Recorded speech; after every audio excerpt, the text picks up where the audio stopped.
Voilà, on est donc arrivé à un des sommets. Il y a plusieurs pointes en fait sur le mont Niro. Le sommet est à 2800. C'est pas certain qu'on va y aller. Je pense qu'on va même pas y aller. Ici, on est à 2500 mètres d'altitude à peu près. Donc, avec un point de vue évidemment imprenable sur toute la vallée. On est juste à côté d'une famille Samburu. Il y a un jeune gars là qui s'est installé là, à côté de moi.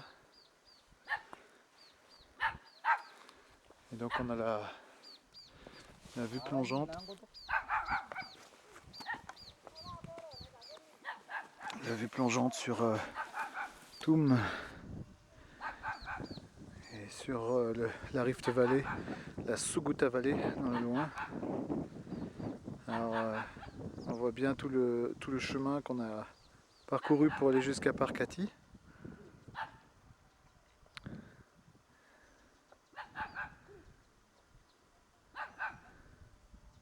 Voilà, Toum.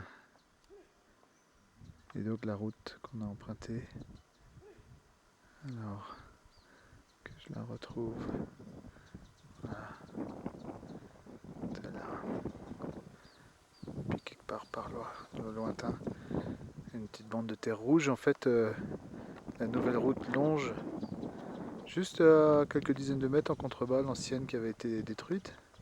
Donc en fait, c'est pas très loin de l'autre. On était juste en dessous. Je pensais qu'il y avait un gros raccourci, mais en fait, non, pas du tout. Donc le lac Logipi, évidemment, dans le lointain. On voit bien que c'est une grande flaque d'eau. Puis donc Parkati quelque part au fond.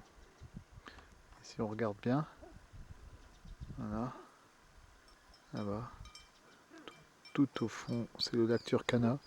Et on aperçoit juste un petit bout du Nabuyatom.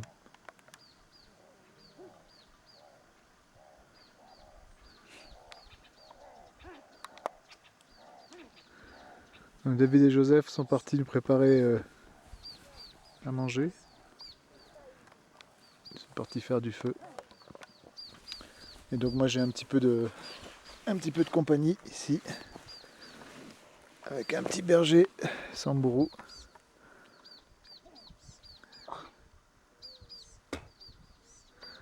Ici ça crache.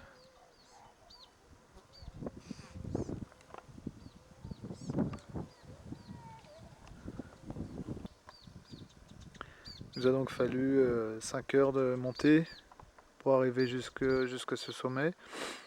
Donc pente super raide, 6000 sentiers par endroit, ça faut s'accrocher un peu aux branches à travers la forêt là. Donc 5 heures de montée, bon on a pris notre temps aussi, on s'est arrêté souvent. Mais bon le chemin est raide, mais il y avait des enfants avec nous, eux ça leur fait pas peur, pieds nus, avec les sacs sur le dos.